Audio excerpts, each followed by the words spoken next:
Good morning, true crime friends. How y'all doing? Listen, Alex Murdaugh is back in the news and I am clutching my pearls. Oh, we're going to get into it. But first, you know what you need to do. Please like this video, subscribe to the channel, share it out, and hype this video. You get 3 hypes a week. If I could get like 1 or 2 of those, I would be eternally grateful. Me and you, we're going to get to 30,000 subscribers together. So look, if you don't know the Alex Murdaugh story, don't you worry your pretty little head. First of all, girl, where you been? Alex was all the rage like a couple of years ago, but don't you worry. I'm going to give you a complete recap. I'm going to tell you the whole story, and then I'm going to tell you this scandalous update that I have run across. You know, me as a professional gossip. Ooh, nothing gets by me. Nothing. Okay, hardly anything. Anyway, picture it. South Carolina, 2021, right? There's this. Now, the part of South Carolina where Alex Murdaugh and his family lived was referred to as the Low Country. I don't know why. I'm not sure how South Carolina works. I'm just saying that's what they called it, right? So down there in the Low Country lives a prominent family with the last name Murdaugh. Now, does it look like Murdaugh? Yes, it does. But it is officially pronounced Murdaugh, right? And it's a big family, a father, a bunch of sons. And here's the thing. The daddy of the family had been the solicitor, that's like the district attorney for a long time. And before him, his father, and before him, his father. You see, this family was in charge of like law and justice for over 100 years in this region. That's a real long time, right? In this current generation, there was 3 sons. Alec Murdaugh, he had an older brother, Randy, and he had 2 other brothers. Child, I can't be remembering birth order and names and stuff like that. But Alec and one of his brothers were both attorneys. The other brother like ran his own business or whatever, right? In Alex Murdaugh's family, there's Alex, his loving wife, Maggie, and they had 2 sons, Buster and Paul. That's who we're going to focus on for this story, right? Maggie was a stay-at-home mom. She puttered around the house. She did all the things. She was better than you. Now listen, reportedly, allegedly, according to the townspeople in the local area, she was a nice lady and she would help out anybody who needed help. But she was better than you. You know the type. You know the type. She also, while she was being a stay-at-home mom, she had staff. You know, she had people there down to the house to help her out. Child, in my opinion, that's the only way to be a stay-at-home mom. So you could be getting your nails done and going to Target and stuff. Anyway, Alex was a lawyer at the most prominent law firm in town. It was called PMPD, which later some people refer to as pimped. But okay, daddy, lawyer, the father, lawyer, Alex, shady boots. But we're going to get to it. They have 2 grown sons, Paul Murdaugh and Buster Murdaugh. Buster is the older boy. Paul is the younger boy. Buster was in law school so he could continue the family tradition of being a shady lawyer. He was going to continue the family tradition of being a lawyer like his father and his grandfather and his great-grandpa.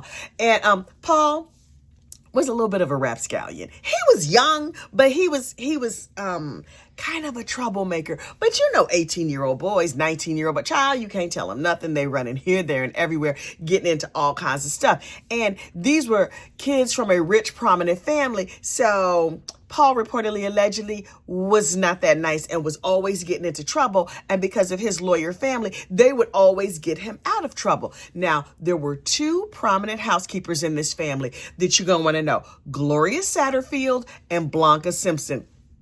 Gloria, may she rest, is off at the Endless Heaven Buffet. Blanca Simpson is still on this side of glory. Child, she's writing books. Let me tell you something. You know what you don't want? Your housekeeper to write a book about you, because she's there every day. She knows all of your personal business. That's like your BFF writing a book about you spilling all the tea. And me personally, I'm like, girl, spill that tea. I want to know every single thing. Oh, is her book available on an audio book? We will get to that a little bit later in the story because a lot of people wrote books. Okay. So down at the house, one day, Blanca Simpson one of the housekeepers trips on the stairs, falls down the stairs, and dies. Now, what you need to understand is Blanca is more than a housekeeper. She's been with this family for many, many years. She helped raise those two boys. They were like sons to her. And so when she stumbles and bonks her head and dies, everybody is devastated. Oh my God, we have lost Gloria. What are we going to do with ourselves? And Alec, in his shady behind, goes to this. Gloria Satterfield has two biological sons of her own, right? Alex, at the mother's funeral, goes up to the two sons and is like, hey, y'all, hey, I'm so sorry your mama has passed away. Ooh, I'm heartbroken. This is terrible. Listen, this is what we're going to do. I'm going to set you up with an attorney and you're going to sue me. And they were like, wait, you were like family to us. We could never sue you. They were like, no. I want to give you money, right? But I can't just be seen out here writing you a check. What you're going to do is I'll give you a lawyer and that lawyer will sue me. Remember, I'm shady AF and I have good insurance and my insurance company will pay you a lot of money so y'all can live out the rest of your lives. This is my way of like apologizing for the unfortunate unaliving of your mother. Now, please know, Gloria Satterfield was not like, nobody pushed her down the stairs, reportedly, allegedly.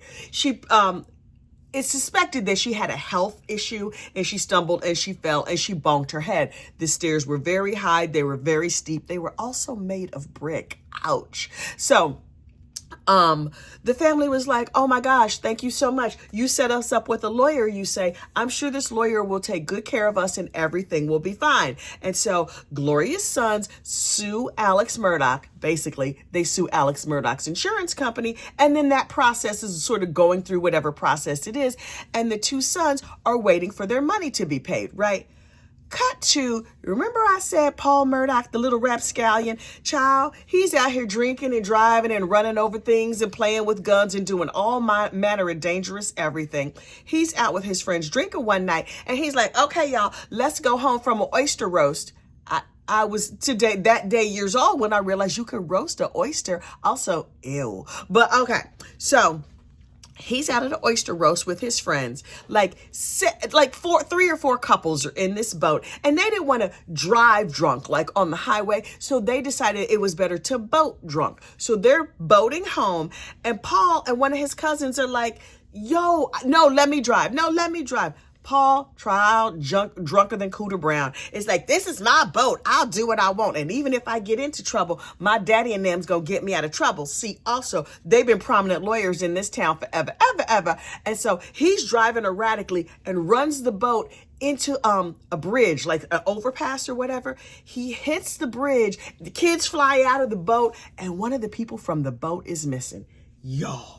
It was a scene. If you haven't, go look at the body cam footage of the melee after Paul Murdaugh's boat crash because people were screaming, people were cussing. Paul is drunk, running around like a maniac. And I was just like, oh my God, Paul's in big, big trouble. He goes down to the hospital and he's just like, hey, how you doing? Blah, blah, blah, laughing, having a good time while one of the kids from the boat is missing. Meanwhile, Buster, the good son, who's down there at law school, child, he cheated on a test and got kicked out. How are you cheating at law? Your whole family is prominent lawyers, and now you have been expelled from law school. So we have one son who was involved in a deadly boat crash. The other son has been kicked out of law school. Somewhere in the midst of all the craziness that's happening down there, Stephen Smith, a young gay man from the community, is found dead in the road. And people are like, on the side of the road? No, in the middle of the road. How did Stephen Smith die? Is it a gay bashing? Is it he had a fight with a lover? Unclear, but Stephen Smith's death remains a mystery to this day. Only people in the community at the time that Stephen Smith died was saying, you know, the Murdaughs had something to do with it. And I was like, oh, wait. To recap, they're involved in a deadly boat crash. Buster gets kicked out of school and Buster is the rumor mill is linking Buster to this dead gay man, Stephen Smith. Now, reportedly, allegedly, At the time that things were going on, when this whole melee in the community started being reported, people started insinuating that Buster and Steven were lovers. And I was like, okay, we have like a rainbow angle to all of this. You know, I was living on the edge of my seat.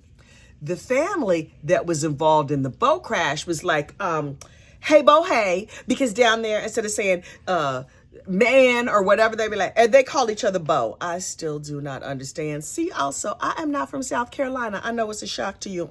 I'm a North Jersey girl. So anyway, they were like, hey, Bo, hey, this lawyer, Mark Tinsley, comes along. Mark Tinsley, you don't want to mess with Mark Tinsley. Honey, Tiger Tinsley, What you don't want to do is tangle with Mark Tinsley, because he gonna get you. Mark Tinsley is like, hey, Alec, listen, remember that boat crash where your son killed that girl? We suing you. The family of the girl who passed away, we suing you, and we gonna sue you real bad. So just give us like $30 million and we can make this go away. And Alex is like, hamana. I don't have $30 million. And Mark Tinsley was like, don't you worry about it. We gonna take this right to court, and we gonna get this all sorted out. As you can imagine, pressure is mounting on this family, specifically Alex Murdaugh. He's got to deal with the son who was kicked out of school. He's got to deal with the same son having rumors that he's associated with the death of Stephen Smith. Now this lawsuit is mounting. Meanwhile, in another part of town, intrepid reporters Mandy Matney and Liz Farrell are like, what is this you say? A young man is involved in a boat crash. And everybody in the community is saying nothing is going to happen to him because he's part of the prominent Murdaugh family. Well, wait, Mandy Matney and Liz Farrell are outsiders. They're not from this community, but you know what they have? A lot of free time, and they work down to the paper. So they were like, we're just going to write some stories about this. We're going to look through the records down to the courthouse and everything, and we're going to see what's happening. So they start reporting on the boat crash and the boat crash lawsuit, which spreads the word to everybody all over the state, and frankly, everybody everywhere, that there's this shady boat crash situation that's happening. Meanwhile, in the boat crash lawsuit, Mark Tinsley is like, Alex, listen, you're going to need to show up to court and bring all your financial records. You say you don't have $30 million. I feel like you do have $30 million. So show me your records that shows you don't have $30 million. And Alex was like, I can't do that because reasons. And oh man, I would love to stall for time. What can I do? Can I twist my ankle? Can I fake sick? I have a cough. It is 2021. I think I might have the vid. We're in the middle of a global pandemic. I can't make it. My dog ate my financial report. And so Mark Tinsley was like, no, you got 2 days. And when you come to court, this judge is going to compel you to release your financial records. And then everybody is going to see what's going on with your finances. And Alec was like, okay. So on the eve, also keep in mind, at this time, Alec Murdaugh's father is very sick and in the hospital. This man is under unspeakable stress. And people are like, why doesn't he just release the financial records? What is the big deal? Well, on the eve of the court case where he's going to have to release his financial records, there is an unfortunate unaliving at the Murdaugh property. And I personally would have thought that Alex would have took a gun and pew-pewed up himself, but oh, no. That's not what happens. Alec Murdaugh makes a couple of phone calls. He says, Maggie, hey girl, hey, I know we kind of separated a little bit. I need you to come back home to our farm so me and you could go visit my daddy who's real sick. Paul, hey boy, hey, you should come on home because grandpa is real sick. You should come home so we could go visit him, and it's gonna be we're gonna say our final goodbyes and see what's going on, right? Alec reportedly, allegedly, lures Maggie and Paul to the farm where they are shot and unfortunately unalived, and it's a scandal, right? And Mandy Matney and Liz Farrell, the two reporters from down there at the paper, were like, wait. He was being sued on the eve of him having to release these financial records. the wife and the son slipped the surly bonds of this earth, and they off at the endless heaven buffet. You say, ooh, something in the milk ain't clean. And so they start digging and digging and digging. But everybody in the local community is like, oh my goodness, this poor Alex Murdaugh, he's well respected in this community. And now some stranger has unfortunately unalived his wife and son. This is terrible. And then a few days later, Alex's daddy dies. Remember I said the daddy was sick? Mark Tinsley, who was bringing the boat crash lawsuit, was just like, oh, hey, Bo, because that's how they greet each other. I heard about your daddy, and I heard about your wife and your son. Listen, Paul was the driver of the boat, and I know how this community works. Nobody is going to put a big lawsuit on you on the heels of all of these unfortunate passings, and so we're going to withdraw the lawsuit. All of a sudden, the financial pressure for Alex Murdaugh to release his financials is gone. And so he's just like, yes, I'm grieving. It's terrible. Oh my gosh. Meanwhile, intrepid reporters Mandy Matney and Liz Farrell are like, we're going to let our fingers do the walking. They down digging in courthouse records, and they're like, ooh, I spy with my little eye additional shadiness. Remember Gloria Satterfield, who fell down the stairs and passed away? And Alex was like, hey, Gloria's sons, listen, you sue me and I will give you money. Those sons never got paid. Mandy Madney was looking down in the courthouse records, and she's like, wait, it looks like the insurance company paid the money. They paid the money to this attorney that Alex set these boys up with, but the boys have still never gotten a dime. You see, Alex Murdaugh allegedly, unfortunately unalive his wife and child to get financial pressure off of him from the boat crash. But what he had not realized was that these two outsiders, these reporters, Mandy and Liz, child, they were still on his behind. They were like writing stories in the paper. How come Alex Murdaugh, we found the court papers. It looks like his housekeeper, Gloria Satterfield, fell down the stairs, y'all, and she done bonked her head. And this is what they wrote in the paper. Again, I'm summarizing. They said it in like journalistic language, but I'm just here giving you the good. They were like, Gloria Satterfield fell down the stairs and bonked her head. Now she off at the Endless Heaven buffet, and her kids still don't have money. Where is the money, Alex Murdaugh? And people were like, well, wait. The family reads this report, and they're like, we never got a dime. In fact, while those folks, the Murdaughs, were living in a mansion, Gloria's family was living in a trailer home, and the trailer got repossessed because they owed $17,000 they couldn't pay. But according to this story, they should have been paid $500,000, and they never received the money. You say, oh, hello, let's call up a lawyer because something is wrong. And not that shady lawyer that Alex set us up with. Let's call a different lawyer, an outside lawyer, one Eric Bland. I told you didn't want to mess with Tinsley Tiger, Mark Tinsley. You know who else you don't want to mess with? Eric Bland. Y'all, Eric Bland, another outsider. He's from Philadelphia, living down there in South Carolina. Why? I don't know. Why would you leave Philly to go to South Carolina? But okay, whatever. None of my business. Eric Bland, not to be messed with. He is another fierce defender of the law and of his clients in this case. Oh, I love me some Eric Bland. Has a little podcast called Cup of Justice. Anyway, so Liz and Mandy are steady reporting on all of this, and they are like, there is something much more shady happening. Also, where was Alex when the bullets flew at Moselle? Moselle was the hunting property where Maggie and Paul were killed. These two reporters are steady writing stories every week, and they're talking to Mark Tinsley, the lawyer for the boat crash case. They're talking to Eric Bland, the lawyer for the Satterfield boys, and still the pressure for Alex begins to mount. And then there's an incident that happens called the roadside shooting. Listen. Every time you think this story is over, it's like, oh, no. Guess what else happens?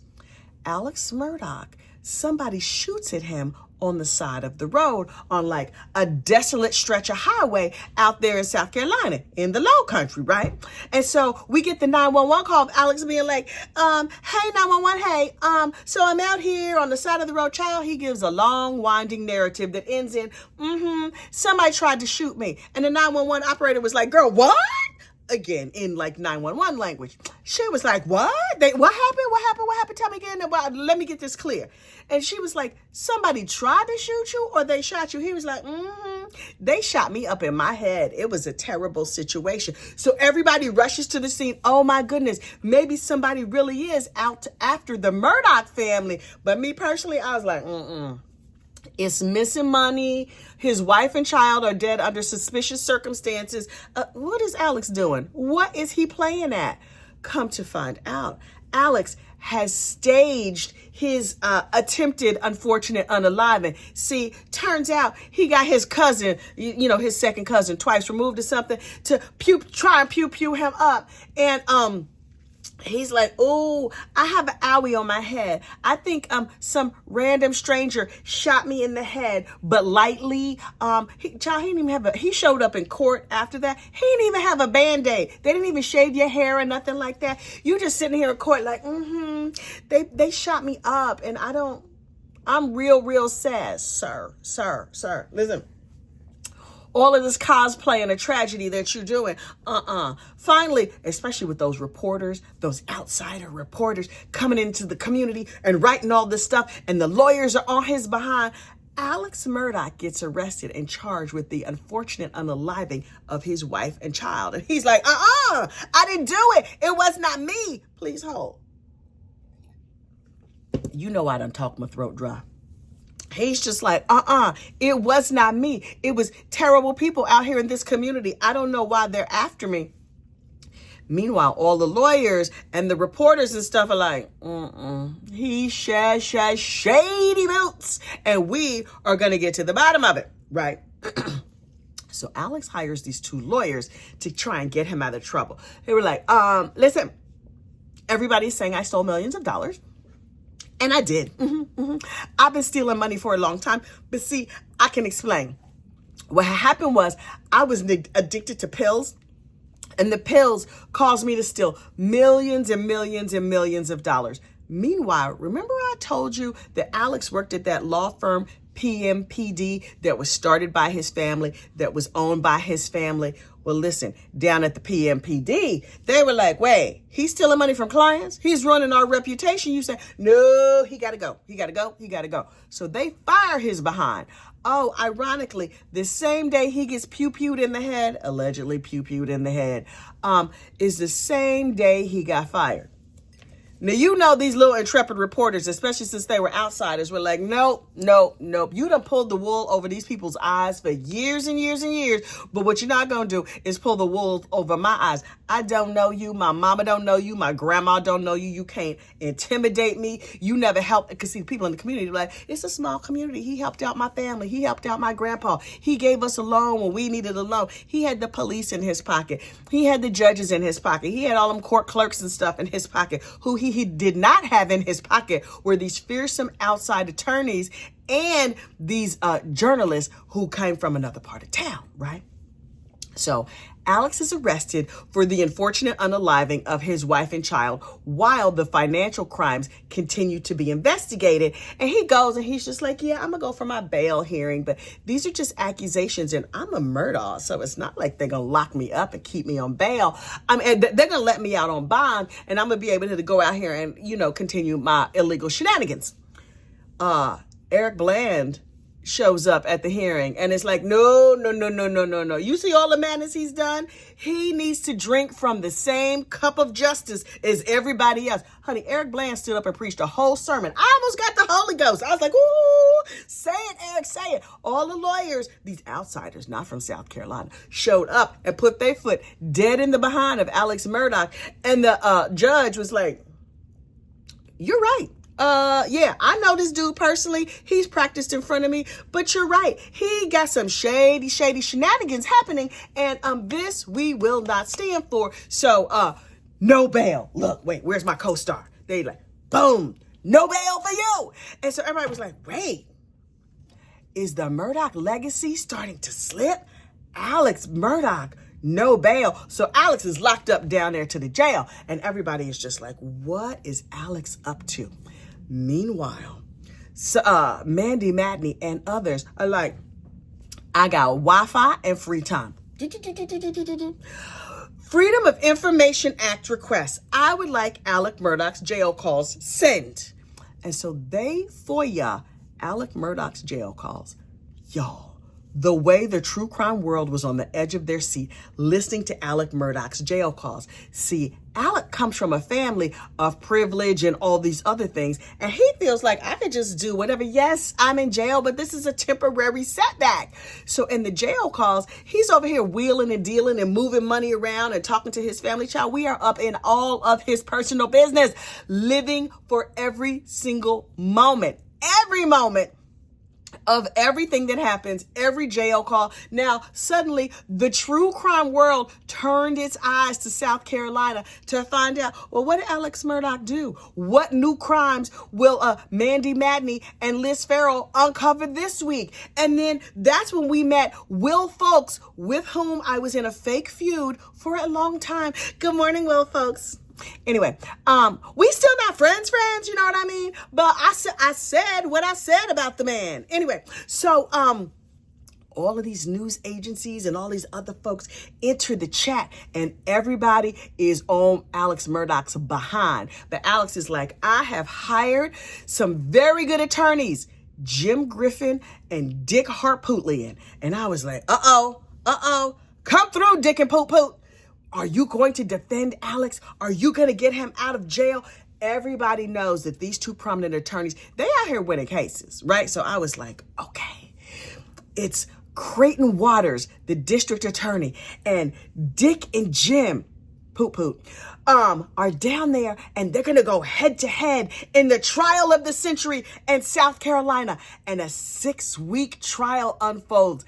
It was glorious. I mean, in the way that like an unfortunate unaliving murder in the first degree trial can be. It was dramatic.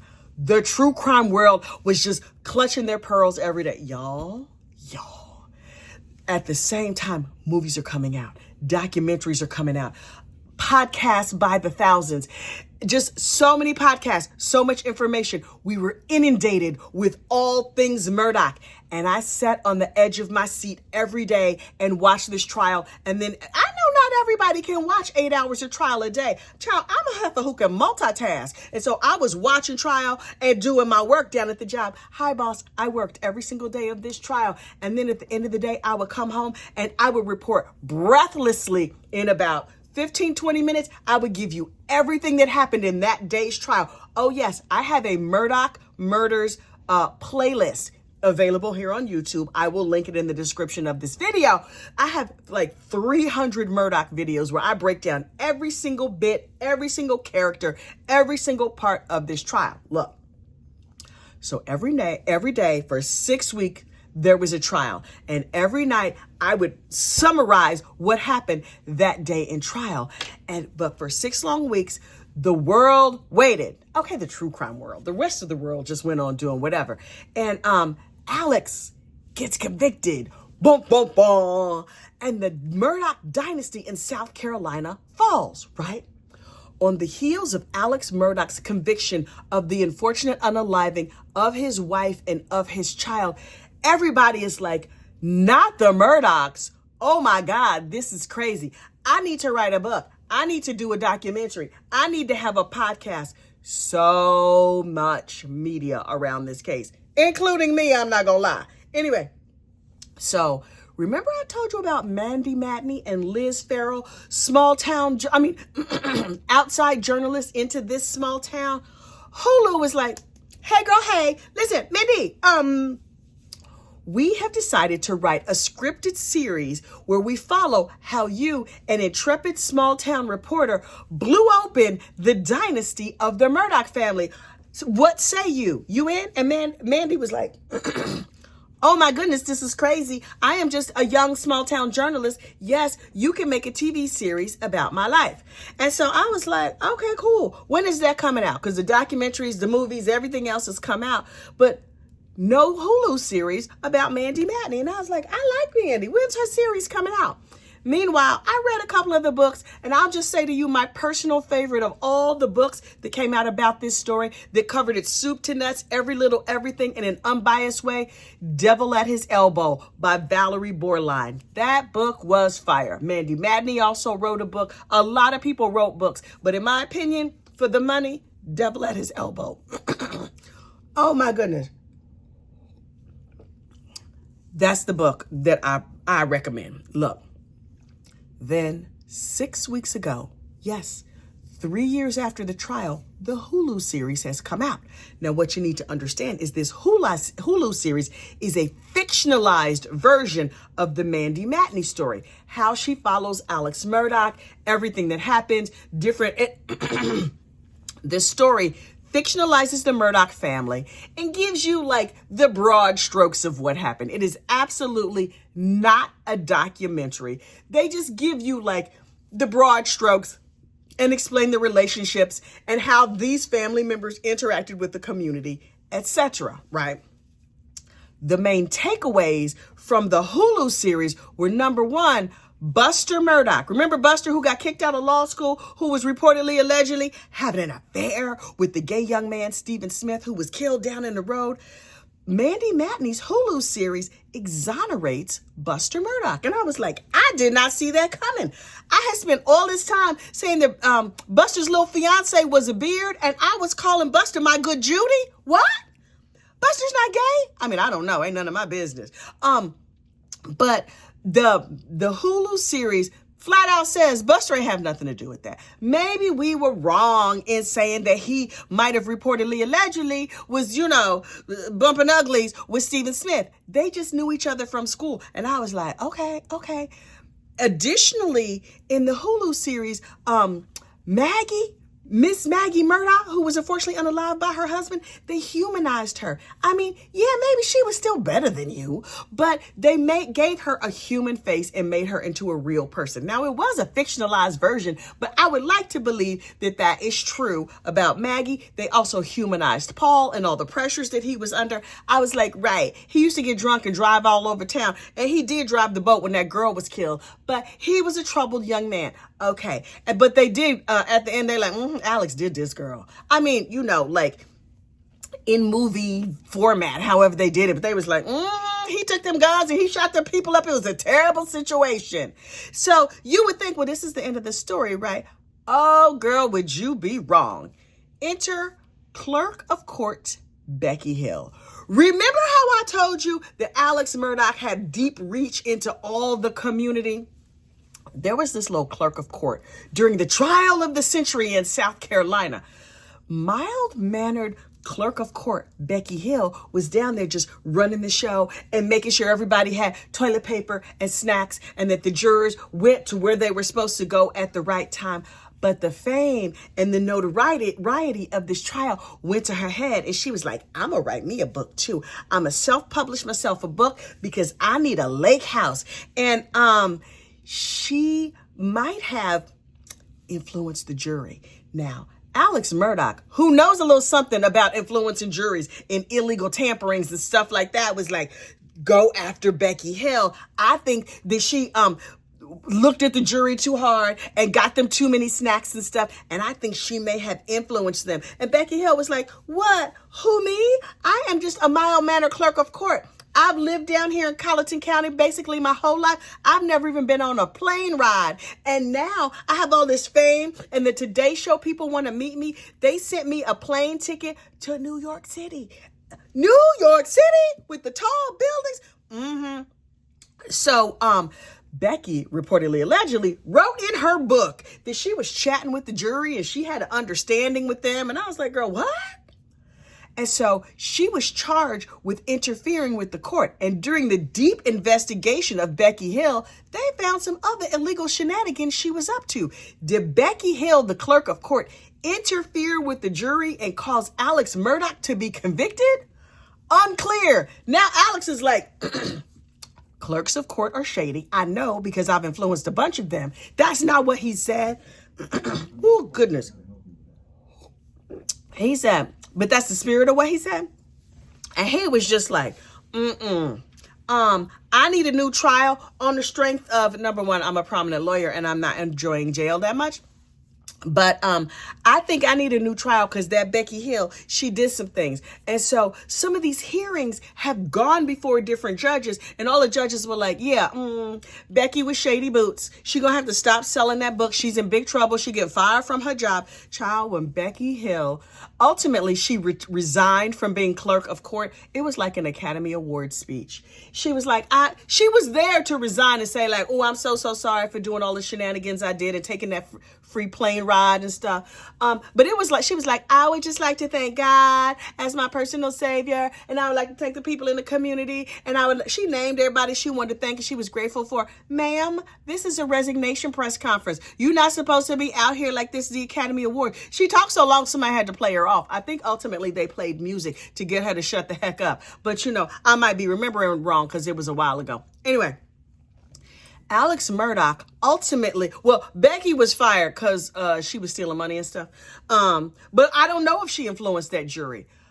Alex Murdaugh wants a new trial. Now, keep in mind, regardless of whether or not he gets a new trial, he's not getting out of jail. Remember when I said Alex stole all that money from all those family? That's a federal crime. He was sentenced to prison for a real super-duper long time. And so once he's done with his state sentence for the unfortunate unaliving of his wife and child, then he would have to go to the federal penitentiary and do time for all the financial crimes. Alex's whole thing is, look, I know I'm in prison for life, but I'm a cockroach and I'm going to do fine anywhere. That's not what he said, but I feel that in my spirit that that's true with this boy. So Alex is going to go to jail for a super-duper long time, like the rest of his life, regardless. But reportedly, allegedly, federal prison is nicer than state prison. And I was like, okay, but it's still prison, right? Okay. So Alex wants to go to the feds. So he's like, I would like a new trial on the state level. I personally, even if he gets a new trial, I think he's still going to be convicted. But that's just me.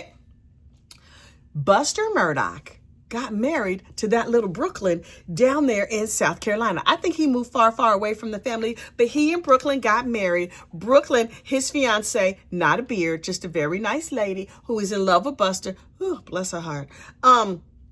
They got married a few months ago in a quiet ceremony. She's now working as an attorney. Buster Murdaugh, is he still down to the Buffalo Wild Wings? Because I know for a while he was working at the Buffalo Wild Wings. Now, I keep my ear to the ground.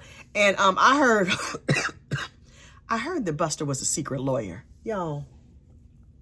The person who told me that was an unreliable source, but I love the idea of it. Buster being a secret lawyer. How you a secret lawyer? You taking secret clients and stuff? But the public record shows that he's working at some retail organization. He used to work down at the Buffalo Wild Wings, getting people extra sauce and stuff. I don't know that he was a waiter. Maybe he was like a general manager, but I don't know. He had like a regular people job, not like a fancy law job. He never went back to law school, so I don't know how he would be a secret lawyer. And then recently, Blanca Simpson. Remember, I told you to remember the two housekeepers, Gloria Satterfield and Blanca Simpson. Now look, Blanca Simpson know everybody's personal business. At least in the Murdaugh family, she lived there with them inside the house. Blanca has come out with her own book, partially to humanize the family and be like, look, everybody said all these mean, terrible things about them, but I knew them as real people. And so she lays out her side of the story. But here's the thing. Ultimately, because she was close to the family, I was like, right, she's going to be like, Alex didn't do it. Alex, blah, blah, blah, blah, blah. Blanca Simpson, with her full chest, was like, Alex did this. Girl, tell me every single thing. And then she gives like the little, because if you know a family and you know the rhythms of the family, she was like, I saw on the body cam footage, when they showed the inside of his car, there was a towel that was blue and it was positioned like blah, blah, blah. And the towel means this and the this means that. Child, she had all kinds of signs and signals that us as the general public would not have recognized. But she believes Alex did it. And she has proof that he had help. Who helped him with these unfortunate unalivings? And will those people ever be found out? Will Alex get a new trial? The state Supreme Court in South Carolina has agreed to hear Alex Murdaugh's case. Now, here's the thing. A lot of people go to Supreme Court and it's like, hey, Supreme Court, hey, listen. I got convicted and I'm supposed to go to prison like forever, ever, but I would like you to hear my case. And the Supreme Court is usually like, girl, no, you know you guilty. Go to jail, leave us alone. But the state Supreme Court has agreed to hear the case of Alex Murdaugh. Did Courthouse Becky tamper with the jury? Did she not? We will find out. The request for a new trial. Now listen, if he gets a new trial, that doesn't mean he's going to go free. That doesn't even mean he's going to go to the feds. That means he sits his behind down there in state prison until they can try him again, where in my opinion, he will promptly be convicted again. But hey, that's just me, right? The state Supreme Court of South Carolina is scheduled to take up Alex Murdaugh's case of did Courthouse Becky influence the jury or not. They're going to hear oral arguments. I'm going to be on the edge of my seat. Ooh, dear Black Jesus, I hope they put it on the TV so I can watch it and report it breathlessly. In the meantime, if you would like to get caught up, or if you would just like to reminisce and go back to all things Murdaugh, get in the description box of this video and I will put a link to the Murdaugh Murders playlist. It is also a podcast, but like a YouTube podcast, not like, it's not going to be on Spotify or nothing, but it will be in YouTube Music if you have that. And you could just listen to every single episode that I did about Alex Murdaugh. All the characters, every single character is broken down in detail so you know who's who and what's what. Y'all, this case rolls on. And you know I'm going to be here on the edge of my seat, clutching all of my pearls, waiting for all that good to come out. Listen, y'all stay safe out there, and I will see you next crime. Bye.